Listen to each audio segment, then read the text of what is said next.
புதுச்சேரியில் 2 ஆண்டுகளில் முடிக்கப்பட வேண்டிய ஸ்மார்ட் சிட்டி திட்ட பணிகள் 3 ஆண்டுகளாகியும் நிறைவடையாமல் உள்ளது. தொய்வு பெற்ற ஸ்மார்ட் சிட்டி பணிகள் பற்றி விவரிக்கின்றது இந்த காணொளி தொகுப்பு.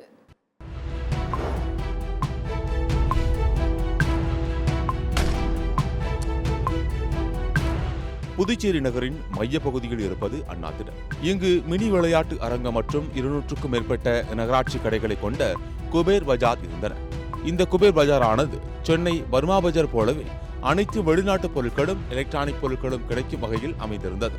காலை 8 மணி முதல் நள்ளிரவு வரை இங்கு இருக்கும் கடைகள் எப்போதும் உயிரோட்டத்துடன் இயங்கும். இங்கு இருந்த கடைகளுக்கு புதுச்சேரி நகராட்சி சார்பில் மாதம் 1000 ரூபாய் வாடகை வசூலிக்கப்பட்டு வந்தது. இந்நிலையில் ஸ்மார்ட் சிட்டி திட்டத்தின் கீழ் அண்ணா திடலில் அனைவருக்கும் புதிய கடைகள் கட்ட திட்டமிடப்பட்டது. இதனைத் தொடர்ந்து கடை வியாபாரிகளுக்கு புதிய கடைகளை 8 மாதத்திற்குள் கட்டித் தருவதாகவும், மேலும் அரசு காண்பிக்கும் இடத்தில் தற்காலிகமாக கடைகளை அமைத்துக் கொள்ளலாம் என்றும் வாக்குறுதி அளிக்கப்பட்டது. இதனையடுத்து அனைவரும் தாங்கள் வாடகைக்கு இருந்த கடைகளை அகற்ற ஒத்துழைப்பு அளித்தனர். தொடர்ந்து ஸ்மார்ட் சிட்டி திட்டத்தின் கீழ் புதுச்சேரி அண்ணா திடலில் 12 கோடியே 19 லட்சம் ரூபாய் செலவில் மினி விளையாட்டு அரங்கம் மற்றும் அதனை சுற்றி கடைகள் கட்டும் பணி கடந்த 2021ஆம் ஆண்டு ஜனவரியில் தொடங்கப்பட்டது. ஆனால் 2 ஆண்டுகளில் கட்டி முடிக்க வேண்டிய பணி 3 ஆண்டுகள் ஆகியும் தற்போது வரை நிறைவு பெறவில்லை. இந்நிலையில் 8 மாதத்திற்குள் கட்டித்தருவதாக கூறப்பட்ட கடைகள் கட்டித்தரப்படவில்லை. மேலும் தற்காலிகமாக கடைகளை வைப்பதற்கும் அரசு உரிய இடத்தை வியாபாரிகளுக்கு ஏற்பாடு செய்யவில்லை. இதனால் செய்வதறியாமல் தவித்து வந்தனர் வியாபாரிகள். தற்போது அதே பகுதியில் சில வியாபாரிகள் சாலை ஓரத்திலேயே கூரை அமைத்து வியாபாரத்தில் ஈடுபட்டு வருகின்றனர். இந்த ஸ்மார்ட் சிட்டி திட்டத்தில் இதுவரை 75% பணிகள் மட்டுமே நிறைவடைந்துள்ளது. விளையாட்டு அரங்கம், பார்வையாளர்கள் கேலரிகள் அமைக்கப்பட்டுள்ளன. அத்துடன் அண்ணா திடலை சுற்றி கடைகளும் அமைக்கப்பட்டன. ஆனால் இன்னும் முழுமையான பணிகள் நிறைவு பெறாமல் அப்படியே உள்ளது. இதற்கு நிர்ணயிக்கப்பட்டதை விட திட்ட நிதி அளவை தாண்டியதுதான் காரணம் என சொல்லப்படுகின்றது.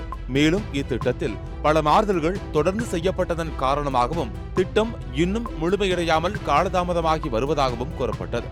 மேலும் இந்த திட்ட மாறுதல்களால் சுமார் 30 கடைகள் குறைவாக அமைக்கப்பட்டுள்ளதாகவும் குற்றச்சாட்டை வியாபாரிகள் முன்வைத்துள்ளனர். மனம் உகந்து 179 பேரும் எந்தவித எதிர்ப்பும் தெரியாம நாங்க கடையை காலி பண்ணி கொடுத்தோம். ஆனா அப்ப எங்களுக்கு காட்டும் போது ப்ளூ பிரிண்ட்ல எங்களுக்கு எல்லாம் கடை கீழே இருந்தது. இப்போ மேல கொடுக்குறாங்க. அதையே நாங்க 51 கடை மேல ஏற்றுக்கிறோம். இப்போ ஒரு சில கடைகள் மொத்தம் 30 கடை இங்க ஷார்டேஜ் இருக்குது. இந்த கடைகளை பாத்தீங்கன்னா மேல 2 கம்பி போட்டிருப்பாங்க. ஒரு 8 அடி இதை தடுத்து கொடுத்தா ஒரு 15 பேர். அந்த பக்கம் பார்த்தீங்கன்னாக்கா அட்மினிஸ்ட்ரேஷன் ஆஃபீஸர் அங்கே 80 அடி இருக்குது. இந்த 80 அடியை நிச்சயமா அரசாங்கத்தால பாதுகாக்க முடியாது. தள்ளுற மாதிரி கதவு போட்டாலும் பெண்டா போட்டாலும் அங்கே கடை கட்டினா ஒரு 15, இங்கே ஒரு 15. எங்கள் பிரச்சனை சால்வ் ஆகும். முதலமைச்சருடைய நாங்கள் போய் பேசும்போது உங்களுக்கு நாங்கள் ஆவணம் செய்கிறோம். நாங்கள் எம்எல்ஏக்களும் எங்களுக்கு சப்போர்ட் பண்ணுறாங்க, முதலமைச்சரும் சப்போர்ட் பண்ணுறாங்க. ஆனால் இந்த ஸ்மார்ட் சிட்டியில் இருக்கிற அதிகாரிகள் இருக்கிறாங்கல்ல, அவங்க இந்த இடத்த கட்டி கொடுக்க கூடாதுன்னு இருக்கிறாங்க. இப்போ ஒரு ஆபீசர் வந்தா ஒரு பிரிண்ட் எடுத்துன்னு வர்றாரு. இதுக்கு முன்னாடி இந்த ஆபீசர் ஒரு பிரிண்ட் எடுத்துன்னு வர்றாரு. நாங்க என்ன சொல்றோம்னா ஒரே ப்ளூ பிரிண்ட் பிரகாரம் கட்டுங்க. ஆனா எந்த வியாபாரியும் பாதிக்கக்கூடாது.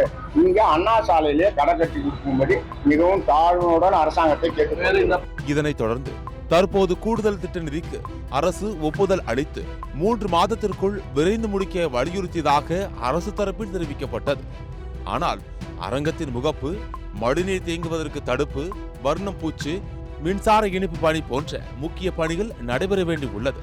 25% பணிகள் நிலுவையில் உள்ள நிலையில் 3 மாதங்களில் கட்டுமான பணி நிறைவடையுமா என்ற கேள்வி வியாபாரிகளிடையே எழுந்துள்ளது. ஸ்மார்ட் சிட்டி திட்டங்கிறத ஒரு 2 வருஷத்துல தான் முடிக்கணும். ஆனா 3 வருஷம் ஆகியுமே பாதி பணியோட நடக்காம இருக்குது. அதனால இந்த ஒரு குறுகிய காலத்துல ஒரு 6 மாத காலத்துக்குள்ள எல்லா பணியும் எங்களுக்கு 2 மாதத்துல அந்த கடையெல்லாம் கட்டி கொடுக்கணும்னா நாங்க மிகவும் தாழ்மையான கேட்கிறோம். ஏன்னா வியாபாரியை ரொம்ப பாதிச்சு தொழில் பண்ண முடியாம, அவங்க குழந்தைய படிக்க முடியாம இன்னைக்கு ரொம்ப சிரமப்படுறாங்க. அதுல சில வியாபாரிக இறந்தும் போயிட்டாங்க. இதனால முதலமைச்சரும் அதிகாரிகளும் நடவடிக்கை எடுத்து கொஞ்சம் எங்களுக்கு உடனே கட்டித்தர மாதிரி கேட்டுக்கிறோம். கட்டுமான பணி தாமதத்தால் தங்கள் வாழ்வாதாரம் பெரிய அளவில் பாதிக்கப்படுவதாகவும், இரவு நேரத்தில் இந்த பகுதி மது பிரியர்களின் கூடாரமாக மாறுவதாகவும் அங்குள்ள கடை வியாபாரிகள் தெரிவித்துள்ளனர். திட்டமிட்டபடி கட்டுமான பணிகளை முடித்து கடைகளை தருவதாக அரசு உறுதியளித்ததை நம்பியே கடைகளை காலி செய்தோம் என்றும், ஆனால் தற்போதோ 3 ஆண்டுகளுக்கு மேலாகியும் பணிகள் முடிவடையவில்லை. பணிகளை வேகமாக முடித்து ஏற்கனவே கடை வைத்திருந்த வியாபாரிகளுக்கு கடைகளை மீண்டும் ஒப்படைக்க வேண்டும் என வலியுறுத்துகின்றனர் அப்பகுதி வியாபாரிகள். இந்த கடந்த 3 வருடங்களுக்கு முன்னாலே குபேர் பஜார் காலி பண்ணி கொடுத்தனால் சில வியாபாரிகள் வறுமையின் காரணமாக இறந்து விட்டார்கள். சில பேர்கள் கூலி தொழில் செய்கிறார்கள், கூலி தொழிலுக்கு போகிறார்கள். அவங்க குழந்தைகள் படிக்க முடியாமல் அவங்க குழந்தைகளும் கூலி வேலைக்கு செல்கிறார்கள்.